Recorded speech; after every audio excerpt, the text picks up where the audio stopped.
morning, dear hearts. Okay, we are on lesson 280. We have completed another relevant thought section of what is the Christ.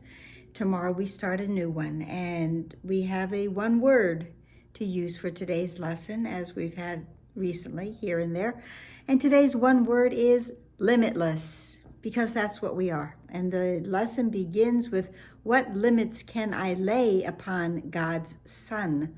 And of course, the actual answer is none. And I don't think I said please subscribe. So please do if you have not yet done so. So what limits can I lay on God's Son? None. God's Son is limitless. And the first line tells us, whom God created limitless is free. So this also blends in from yesterday's lesson that creation's freedom promises my own. I am free because creation is free. I can invent imprisonment for God's child, but only in illusions, not in truth. The imprisonment that we spoke of yesterday, these jails, that the doors are actually already open and the chains are already severed, so we can release ourselves from it, and it would be releasing ourselves from it. They are already there. We need do nothing except change our mind about wanting to be free. We are limitless. We are free. God created us limitless, so we are limitless. God created us perfect. We are perfect. God created us whole and complete. We are whole and we are complete. And God created us with love, and we are love. We can have love, we can be love, we can be the truth of who we are, which is love, because God is love, and we are an extension of that celestial DNA. We were created in freedom, with freedom of free thought. There's stuff going on up there. So we continue to be free. I can invent imprisonment, but only in illusions, not in truth, because I'm free in truth. I'm limitless in truth. We are in truth. No thought of God has left its Father's mind. A thought never leaves its source. No thought of God is limited at all.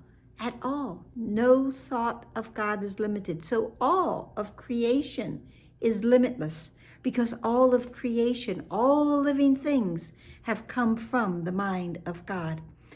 No thought of God but is forever pure, holy and pure. Remember our lesson the other day, my Son is pure and holy as myself, as God bestows that upon his creations, his children. Can I lay limits on the Son of God, whose Father willed that he be limitless and like himself in freedom and in love? Created limitless, we are limitless. Created perfect, we are perfect.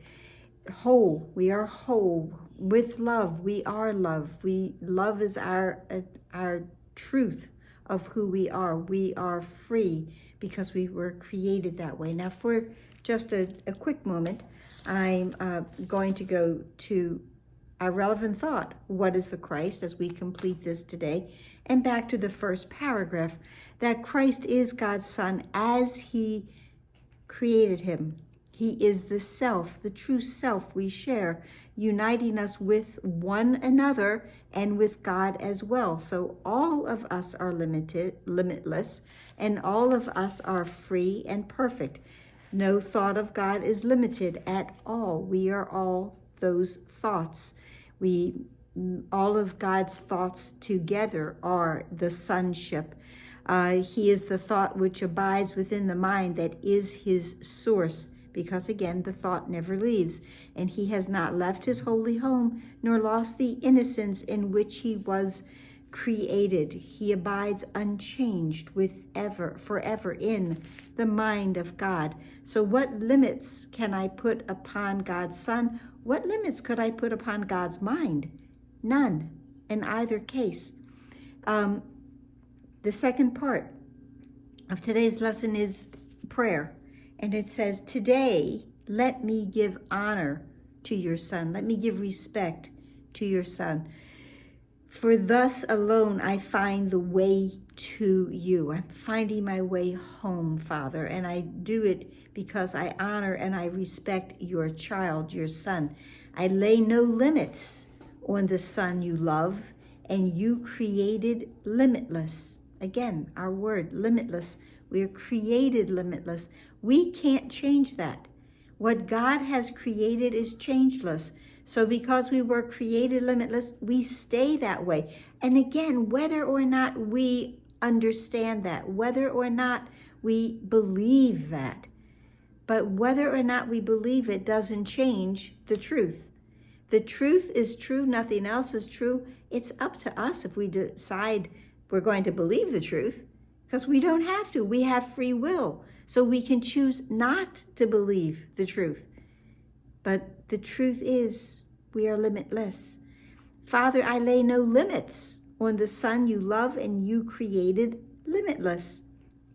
That's why that's the word today. The honor, the respect that I give to him, to your son, it's yours. And what is yours belongs to me as well. There is no difference. I call upon God's name, and on my own, we are one. There is no separation between us. So how can I possibly put limits on the perfect child of God? To believe I can is a grandiose, an ego belief. It's pompous, it's showy, it's arrogant, and it is not real.